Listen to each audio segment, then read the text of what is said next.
actually try to move somewhat back towards schedule here. There are two, not three, panelists on this panel.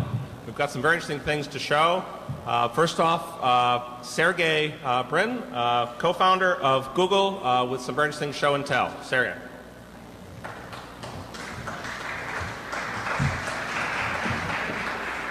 Good afternoon, everyone. Can everybody hear me okay like this? Anybody can hear me? Actually, I'm curious. These are a little bit, the sound here is a little bit annoying. Can you hear me better like this? All right, never mind. Sorry. I have three technologies to show you today. I'm Sergey Brin from Google. How many people here have used Google? Oh, wow. Okay. Who's that one person in the back? I'm going to have to recruit you next. So first of all, you may be wondering why you're looking at a Netscape window on the background. Actually, can anyone recognize what operating system that is? Okay, I heard a few shouts. That's right, it's Linux. I would have done some searches here today. We're running a little bit short on time. The reason this is interesting is because this is running on a little computer I have right here. I'm going to try not to break it as I show it to you.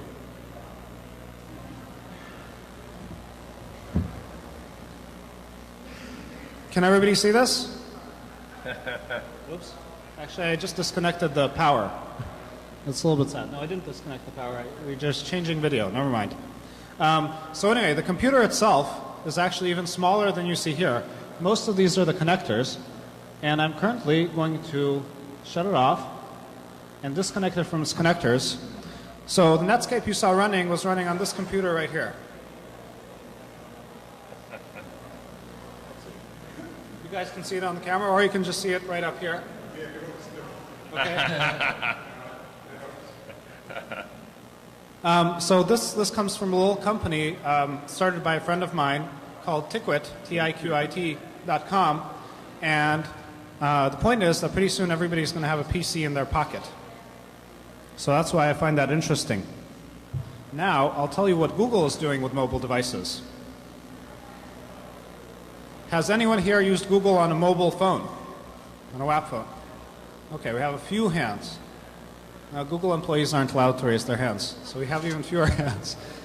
So Google's been out on WAP phones, actually also on Palms, on the OmniSky service, on a whole range of wireless devices, starting from about May of last year. And we have one new thing to show you today in addition to Google's basic WAP search, and I'll show you that.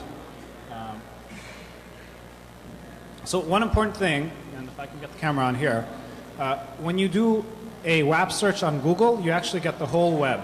Over 1 billion HTML pages that we have indexed, and Google will automatically translate it to WML for you.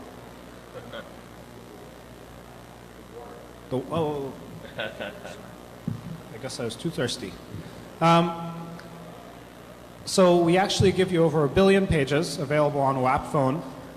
And starting just a couple weeks ago, we launched the beta of a new service called Number Search, which means when you're entering your search terms, and I'll enter something here.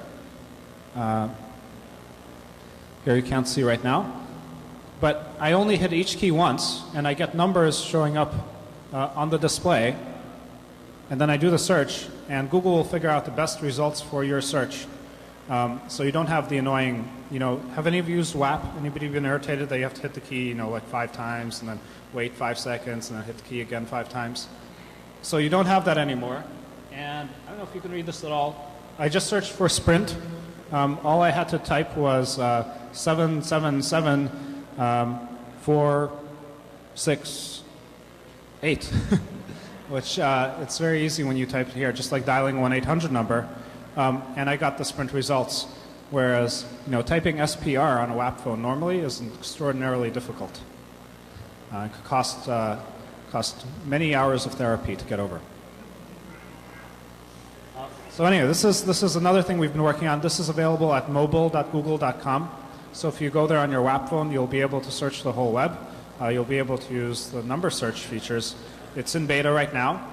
And it's when you're on a beach or when you're not next to a normal computer, it's a pretty good way to access the whole web. People can't really see this, so I'm not going to try to demo too many more searches, but I recommend you go to the site.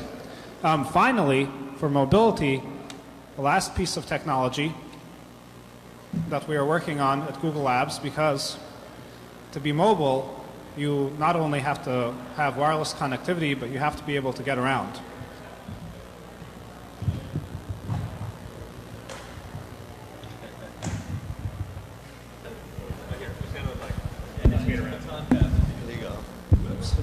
I said this is why it's important not to fall down on stage. No. So we actually do have a research group at Google, which is still a relatively small company. And they don't spend too much time developing things like these, but they do work on a lot of the technologies like the number search that you saw and future wireless access technologies. Now, I'll be asked to perform gymnastics.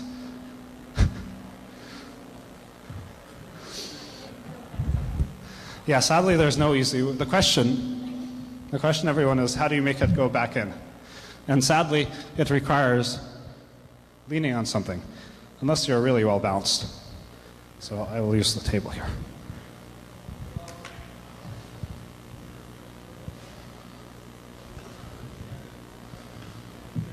Anyway, thank you very much, and on to the next speaker. Thank you, Sergey. Sergey, yeah, so just a quick answer. How do you navigate the web using speech? So at Google, we've put in a lot of work so you can navigate the web as an HTTP and HTML using a WAP phone, which only supports WML and WAP by nature. And I would expect we would also support speech in the future. So you can navigate the entire web using speech, fill out forms, do all of those things. And it's going to take engineering, but it will happen.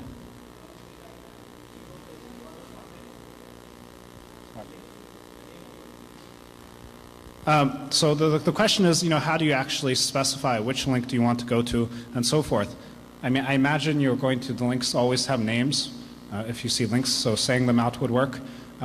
There's usability work to be done there to make that work really well.